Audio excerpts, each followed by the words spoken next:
எல்லோருக்குமே பலவீனங்கள் உண்டு.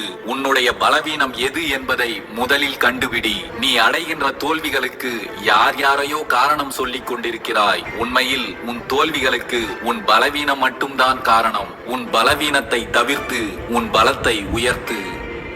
உன்னால் ஒரு செயலை வெற்றிகரமாக செய்து முடிக்க முடியுமா என்று தயங்கிக் கொண்டு எதையும் தொடங்காமல் இருப்பதை விட ஒரு முறை முயற்சி செய்து பார்ப்பதே சிறந்தது.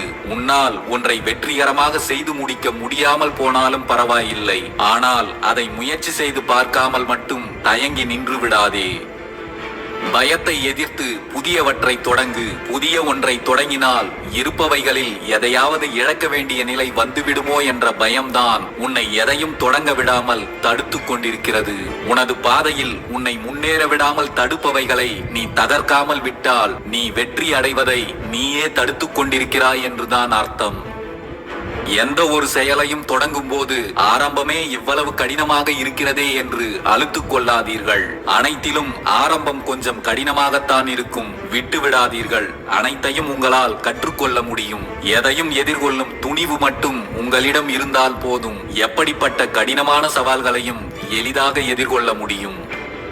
1000 பேர் உன்னை மதிப்பதாலும் உன்னை புகழ்வதாலும் நீ உயர்ந்து விடப் போவதில்லை. ஒரு சிலர் உன்னை குறை சொல்வதாலும் உன்னை காயப்படுத்துவதாலும் நீ தாழ்ந்து விடப் போவதும் இல்லை.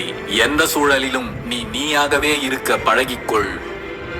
உங்களுக்கான வாய்ப்புகளை தேடி எங்கெங்கோ அலைந்து கொண்டிருக்கிறீர்கள். உங்களுக்கு தேவையான அனைத்து வாய்ப்புகளும் உங்களை சுற்றியேதான் நிறைந்திருக்கிறது. அதை கண்டுபிடிக்கவும் பயன்படுத்திக் கொள்ளவும் நீங்கள் எப்போதும் உங்களை தயாராக வைத்துக் கொள்ளுங்கள்.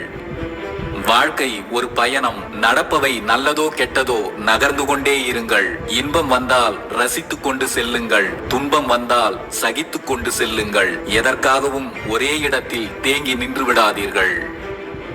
எல்லா கஷ்டங்களுக்கும் யாருடைய துணையாவது எதிர்பார்த்து காத்து கொண்டிருக்காதே. நீ நிச்சயம் ஏமாற்றப்படுவாய். உன் கஷ்டத்தின் போது உன்னை கைவிட்டவர்களிடம் நன்றியோடு இரு. அவர்கள் கைவிட்டதால் தான் உன்னையே நீ அடையாளம் கண்டுகொள்ளும் வாய்ப்பை பெற்றிருக்கிறாய்.